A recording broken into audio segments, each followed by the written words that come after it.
Hello. If you came live and or purchased energy exchanged for the April 8th, 2024 event, then I am recording this. I just saw my birthday number as I'm walking by. You may hear birds in the background, so maybe you've been seeing your birthday number, or your birthday is coming up, or there's something about your life path number I'm hearing. So if you already are aware of that, then maybe it's time to revisit, or if you're not, maybe calculating your life path number can give you a deeper message I'm hearing. So I plan to send this recording. I actually did not plan it, but I was just inspired because I had been feeling a culmination of different energetics forming in different ways. And of course, the unfolding will continue. But the phrase that inspired me to create this event, which I believe I put on the AI created images for the information of the event, was 0 crystalline Stargate Taurus. And I kept asking the significance of Taurus. Now, as I said, I really do feel like it's going to continue to unfold, and each of us has, like an auric key code, or soul remembrance, or a DNA genetic unfolding to continue co-creating this. Really, like what is coming through for me, and maybe you too. What Lisa Renee, who I will send, if you're not already familiar, a link to her Ascension Glossary. It's really something that I have utilized for myself to kind of like put together some things that were coming through my own meditations, channel, dreams, knowing. And she had been piecing this together for years, so it's pretty cool to see, just something that has already been created to like kind of what's the word I'm looking for? Verify isn't exactly the right word, but to give verbiage to my own inner knowing, and even some of the exact wording was coming through my channel over and over again. And then I was led to her. I found her somehow synchronistically a little while back, and I've been slowly kind of utilizing my own inner knowing, putting together pieces that she also had, been putting together for years. So I really do feel that anyone who's drawn to, I suppose, the phrase, the Aurora time spiral, or soul avatar matrix, which is what I wanted to plan this event around, will be drawn to, different pieces of information utilized through these, key phrases and different words that you may kind of feel like a resonance when you hear it or read it, or maybe you have been having dreams or channeling, or just knowings, or just kind of stumbling upon something seemingly randomly, and then your whole body lights up, or you might get goosebumps. There's many ways that your internal knowing will alert you. And I imagine that if you're here, you probably already have a pretty good relationship with your own internal guidance, but I suppose it's just a friendly reminder that I have been someone who has been for years now consciously working with that, and I still sometimes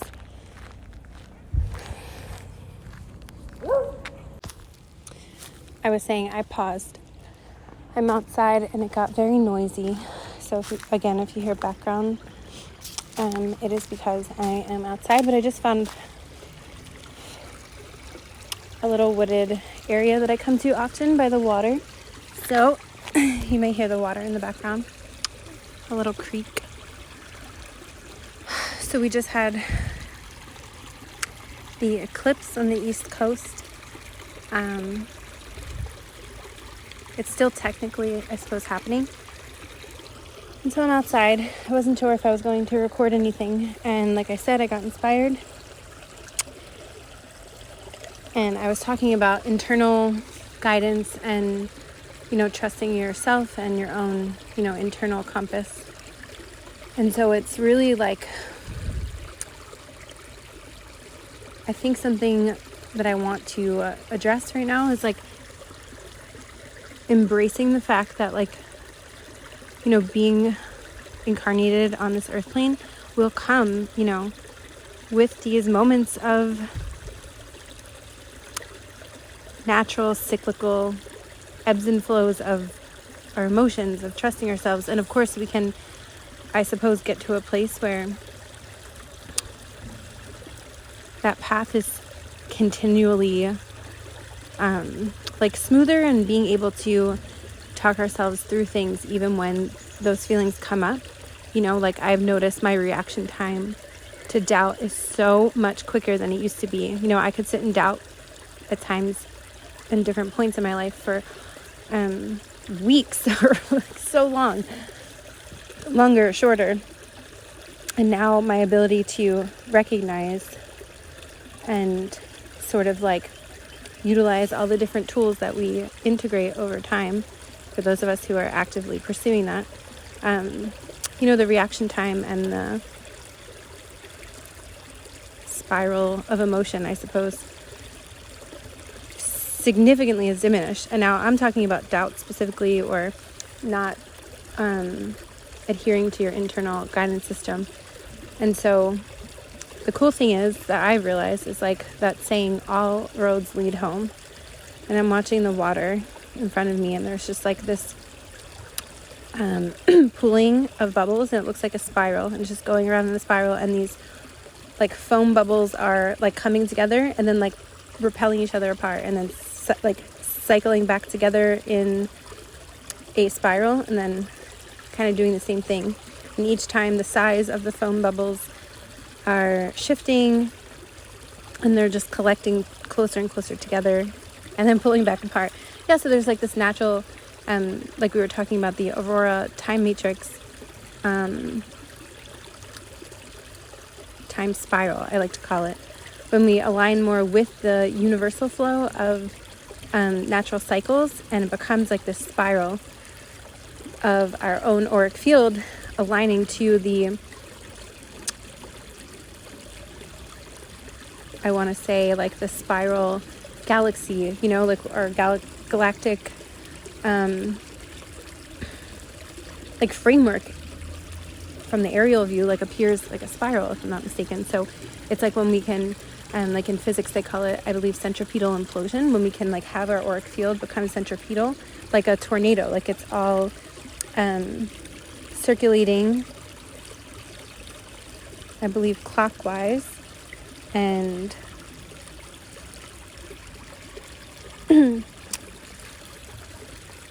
I don't want to impose any limiting beliefs on anyone, of course, so just take this if it resonates. But for me, I think for a while I was so fixated on eradicating doubt and eradicating all of these different seemingly negative emotions. But I find the less I focus on that, because that kind of creates this shame too, of oh no, I've every day for so many years of practice meditation, why do I still encounter X, Y, and Z, doubt or any sort of guilt or shame. And that would just kind of amplify that feeling at times. And now I've realized, I just accept that when these things do come up, like I said, sitting with it, and there's usually a message to encode from it, and sometimes when you increasingly become empathic, you are absorbing so much that, it's important to have those moments of reflection, regardless of if you picked it up from someone or not, and then the ability to transmute that for yourself and, for the greater good, if you will. So that seemingly divergent conversation I just had kind of really circulates back into why I started this voice note. I'm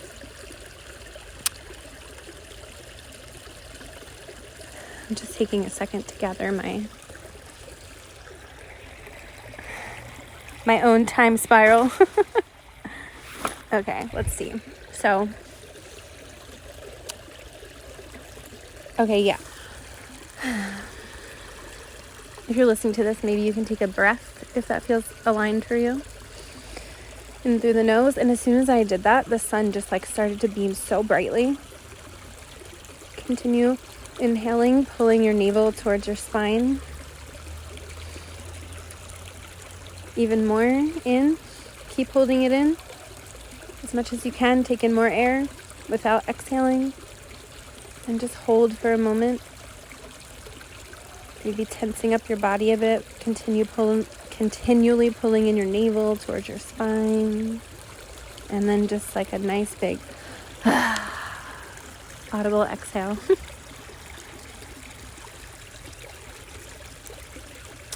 Yeah. Wow. That was so cool. The sun is just continually getting brighter as I took in that breath and exhaled. Now I'm hearing horns, so if someone was just kind of asking themselves a question and you're looking for a yes or no, I feel like the horn is just, or if you have been recently, I'm hearing confirmation of what you feel intuitively. Cool. Okay, so back to the connection of what I was just speaking of trusting your own internal guidance and allowing, room for reflection, etc. The 0 crystalline Taurus phrase that I heard in my head one day within the last month or two that really caught my attention. If you didn't read why I wrote about that, I basically just was laying down one day and I wasn't even technically meditating. I was just laying without any agenda. Normally I set a bunch of intentions, and I heard a voice inside my head, clear as day, say that phrase. I paused again because a man walked by with his dog, and I looked over and I noticed the dog is a tannish color and the man is wearing black and tan. I kept hearing in my head black and tan, so if that means anything for anyone, just in case. So I recently have been really feeling the Hathor energy again, and not just Hathor, but okay, let me see where I'm going with this. Okay, the Cloister Dora-Teura plates.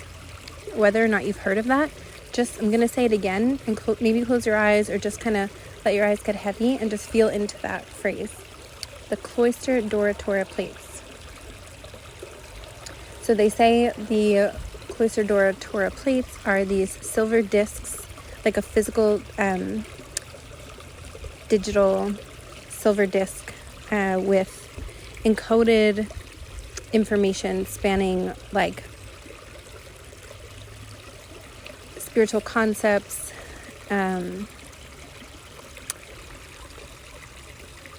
origins of our DNA activations and heritage, and so many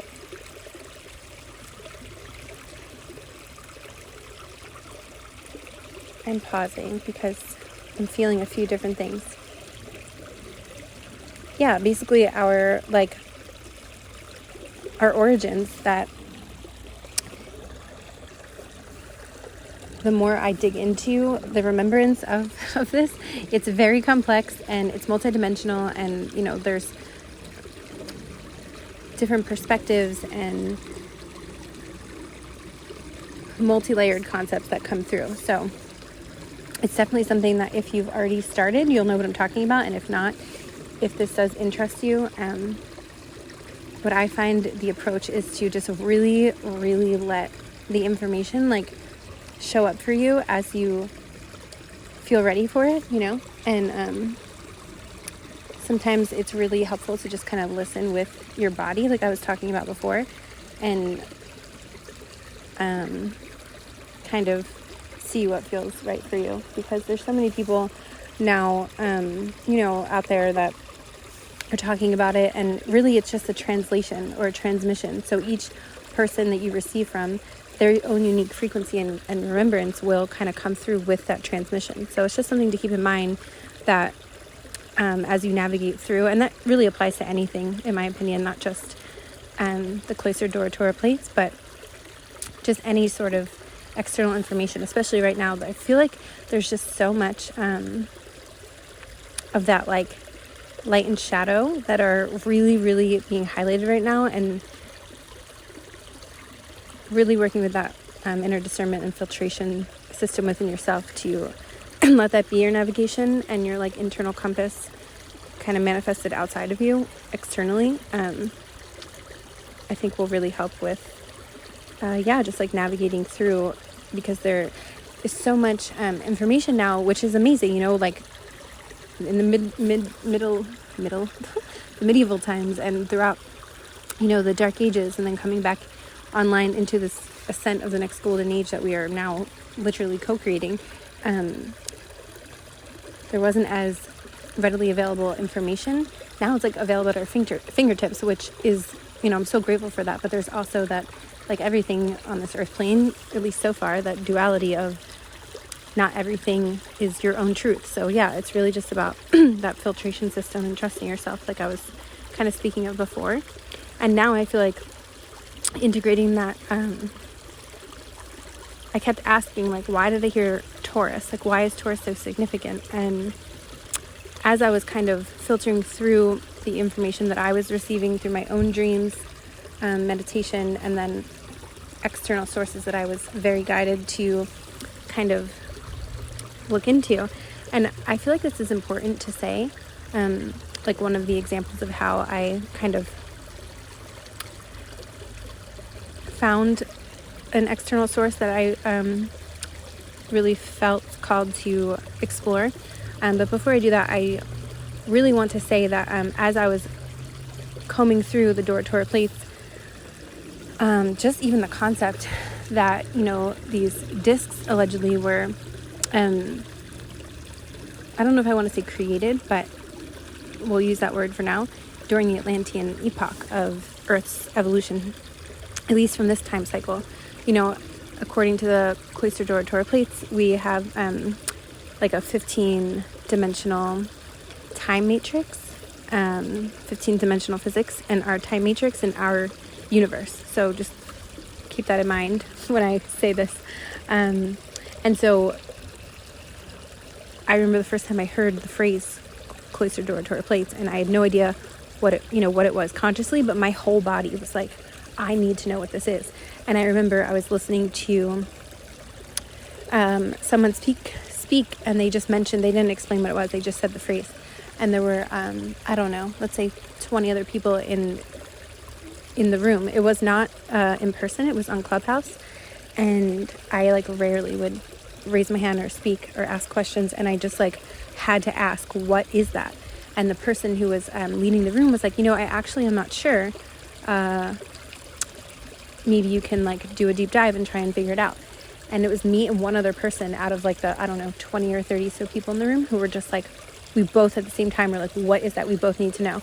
And no one else seemed interested. So at least at that point,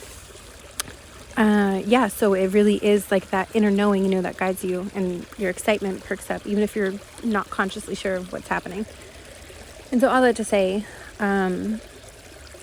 as I was kind of sifting through all this information, and this was probably back in 2021, 2022, it's now 2024. So yeah, it's been like, you know, 2 years so far of continuing to explore this topic. And I had a dream recently very recently, and I may have already mentioned this in another video. So if you had already watched that video or you feel pulled, there might be a reason.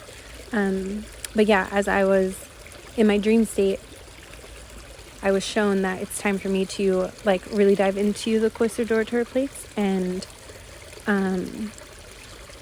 so I really took that as a green light. I think I was a little nervous to approach it because of, yeah, just kind of like rites of passage and making sure I was ready, and etc., etc. So anyway, coming back now to the mother archetype, the feminine, in that Ascension glossary from Lisa Renee I was talking about, I remember I kept seeing and feeling for a long time before I found that, like kind of like the Holy Trinity, but it comes through as the three-founder flame, the three-founder flame.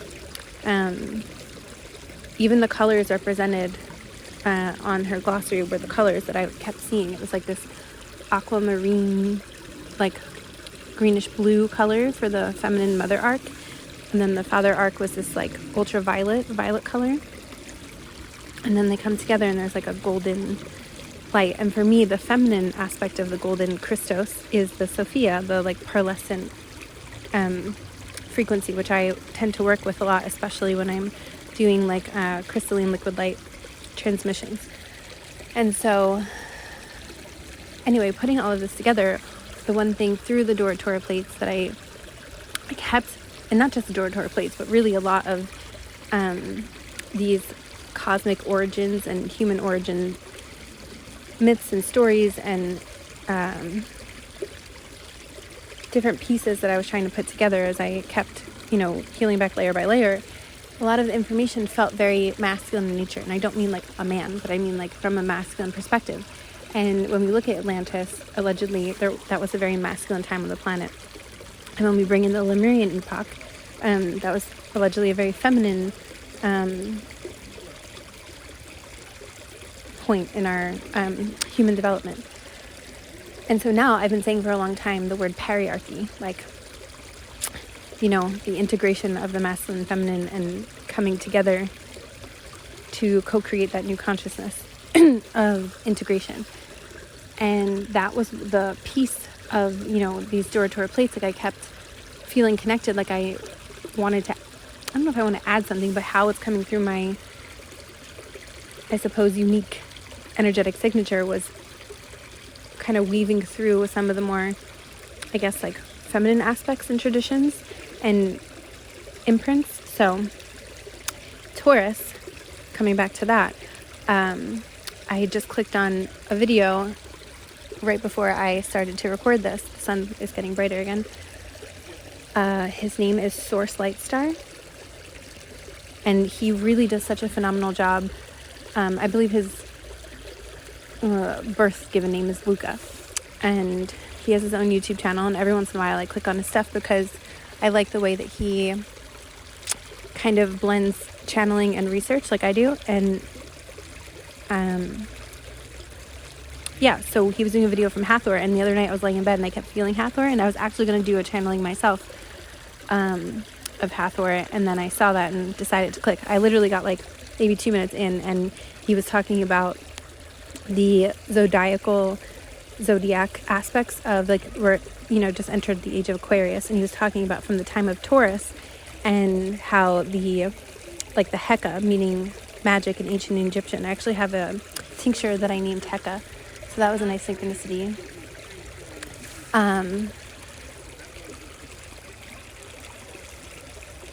So this time on the planet during our evolution through the constellation of Taurus was allegedly very heavy focused in the ancient magic traditions of the time when Isis and Hathor were revered for, the mother, the archetype of the mother.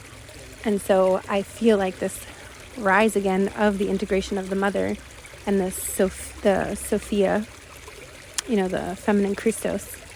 I believe they call it the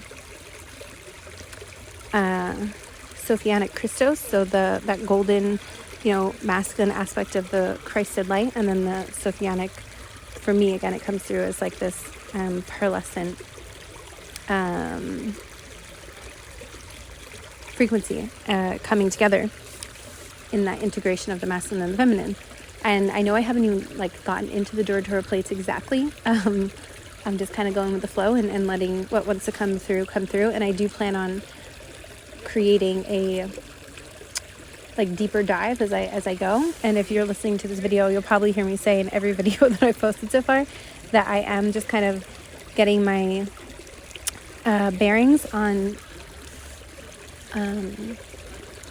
posting. So I am just kind of allowing myself to flow through the topics, and then at some point I hope to plan and do more of specific deep dives. Okay, so with all of that, when he said the zodiacal, he being Luca, Source Light Star, you can look at his channel if that interests you, or if you already have, then I guess that's a nice little synchronicity. Yeah, he's pretty amazing in terms of really thoroughly bringing through the topics from multiple perspectives, like channeling and research, and then his own kind of expression.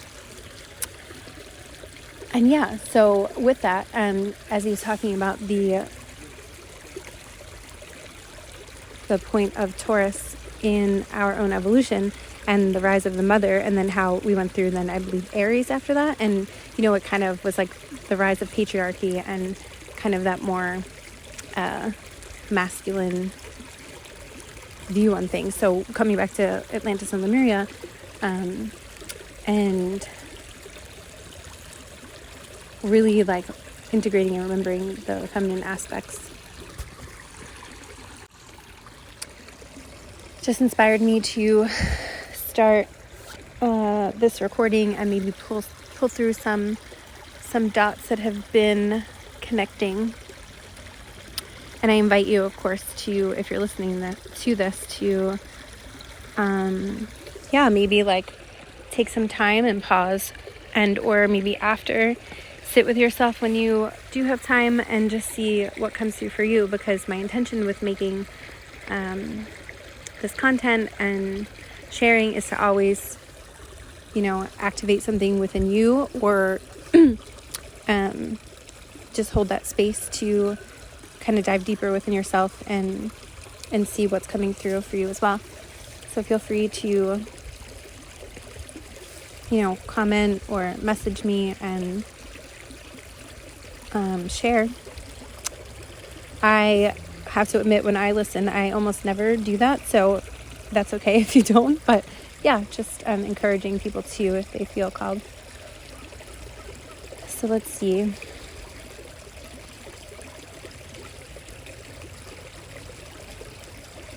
Oh, that's right.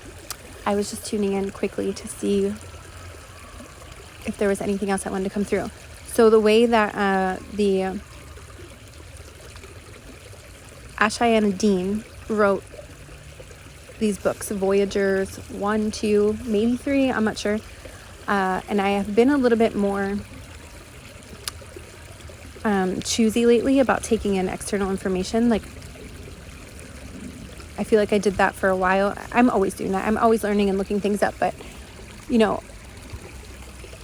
I feel like I just was guided to maybe not pursue it as much and kind of let it show up. And like anything, any information, like I was speaking of earlier, I did listen to some of the YouTube stuff. There's not much on Ashayana Dean. If you're more interested in her, you can do a quick search. But allegedly a lot of her stuff was taken away. Excuse me.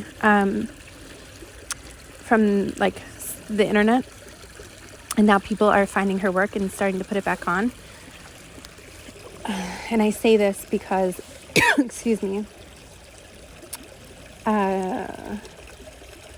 sometimes when I listen to a few of the things that I found, I believe it was in the early 2000s, late 90s, that a lot of her stuff was coming forth, if I'm not mistaken. Don't quote me on that. And we are really evolving quickly in terms of information. So I just wanted to be sure that, it was still current, etc. And that as I sift through information, I really do trust, sometimes I'm just drawn to read 3 pages of a book or a whole book, or, listen to a specific point in someone's video, etc. And I always encourage people, if you're listening to my videos, to there are no hurt feelings. If you're just drawn to a certain point, I totally understand that. Sometimes we just have, my friend would always say soul keys. I call them auric key codes. Auric, A-U-R-I-C, auric key codes. But my friend will call them soul keys, and I like that because sometimes we just have a soul key exchange, and it may not be taking in all of the information, but just a certain part, or sometimes it is. And so I knew there was something from Ashai and Nadine, and I wasn't sure, how much. Anyway, so I kind of just did my own, research on her, and then the books kept coming up, but I was not in the position to be buying a book. And so I said, listen, I tuned into meditation in my own team, my high self, and I said, if it's really meant for me to experience this book in any way, make it extremely obvious, make it happen, and I always say thank you and all that. But so not long after that, I don't know, maybe a couple days, I was walking, and I actually don't remember exactly, but there was I turned around, and it was I saw 333, a couple other number sequences, very, very close together, and someone popped up on my YouTube feed that I'd never seen before. Her name is Becca. She's amazing. I actually plan on I want to link her information, just because I think she's really great at sharing and breaking down some of these concepts. I just found her, and she popped up on my feed, and it was her reading this book, Ashai and Nadine. It's in different parts, but and it's free, and she just reads it, and then she kind of speaks about her own unique interpretation in between different chapters. And I was like, what? And when I went to click on the link, or on her video, it was 333 views, and I had just seen 333. So it was literally yep, here you go, have fun. And I honestly have been taking it kind of slow, because there's some other things going on, and it's just been very synchronistic how this information has been coming through. And it's so many questions that I had been asking for so long, that I had kind of felt intuitively that I was being shown. And like I said, it just gives this verbiage to this internal blueprint that I had already kind of felt downloaded in my system through different, like I said, dreams, meditations, initiations, rites of passage, etc. And so it's pretty cool for me to kind of reflect back and talk about this, because I obviously am not walking around in my daily life telling people about this. So if you got this far and you're listening, then I imagine that there's probably something here for you in some way. And that was just one example. I have many experiences like that, and I'm sure you do too, or you will be. And I just wanted to also kind of incorporate the idea, I suppose, of this co-creation of the Aurora time spiral avatar soul matrix. And they say, I believe, matrix, the word in Latin, translates to mater, mother. So all of this talk about reintegrating the mother and the matrix, and I know there's a lot of negative connotations about escaping the matrix and all those things, and I totally understand that, and I've felt that at different points when I first kind of started coming back online with some of this information. And I heard someone say the other day, you know, it was right after I had written talking about people wanting to escape the matrix, and then I was like shown this woman, I forget what she calls herself. I can link it for someone if they're curious. But she was just saying, like, you know, everyone's trying to escape the matrix, but like, you know, we are, like, it's us. It's not, it's all internal, which I do kind of, after years of my own filtration system and discernment and study and meditation, etc., like, it really does kind of feel, to me anyway, like, you know, when we blame the external, the matrix, if you will, or the government or whoever, you know, that falls back into that victim mentality, like she was saying. And so I don't agree with everything this person says, but I liked how she phrased that, and that's been coming up a lot lately. And so it's like, how do we, and the woman Becca I was speaking of, who I want to link her video, she says the same thing, like, you know, we can play victim all day and blame the government and blame all these things, but, or we can just kind of, you know, sometimes we have to go through that phase. So if that's happening, that, you know, that's okay. It's okay, you know, when we feel anger and collective anger and all of the misguidance and shadowy aspects. But I think coming to a place of peace and, you know, kind of respect for the free will game, and that's why we're all here. We're here to experience free will, and we get to choose what we do with that. And so once we're aware, it's like, how do you want to handle it? And so I feel like this idea of taking back authority and sovereignty of like, okay, I'm aware now of what is happening, and how can I go within and just, you know, sort of shift my internal and take inspired action to align with that. And it can be a messy process. It's not just like, you know, A, B, C, D, done. It's a non-linear, co-creative experience. And so, yeah, I feel like it's something that I am trying to have, I often incorporate, you know, lightheartedness and laughter, even though sometimes some of these topics are heavy, and sometimes it is a bit more serious. But I think inviting those lighter aspects of us to kind of enter into these more maybe seemingly dense topics is just the way that I like to kind of try and do it. So yeah, I feel like if you got this far, this is for those of us who are ready to kind of assume responsibility for ourselves. And this is not to say, like, you know, running around and trying to wake people up, as people say. That's not my style. I really truly believe like everyone is kind of where they're meant to be in terms of like choosing their own free will, and I respect that. But for those who are interested or already on that co-creative path of you know, taking responsibility for yourself and trying to co-create this new experience, then yeah, thanks for listening. And I really love the idea of like weaving multidimensional community. I write that a lot on my events and I believe it's in my About Me on my YouTube blurb or whatever that's called. So yeah, that's kind of what I was inspired to speak on today.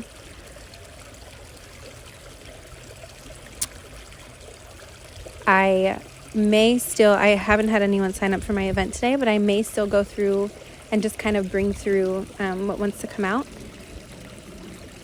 And if I do, that will be available for sale. So you can contact me or go to my website that's linked in the description. Not the description. It's in my like YouTube About Me thing for links. And yeah, with that, I think I'm going to close this out. And I also feel like I will probably be doing like another crystalline liquid light activation guided astral journey. So if that's something you're interested in, I believe I already have one or two on my YouTube list, and then I will probably be creating more soon. But yeah, that's all for today. Thanks.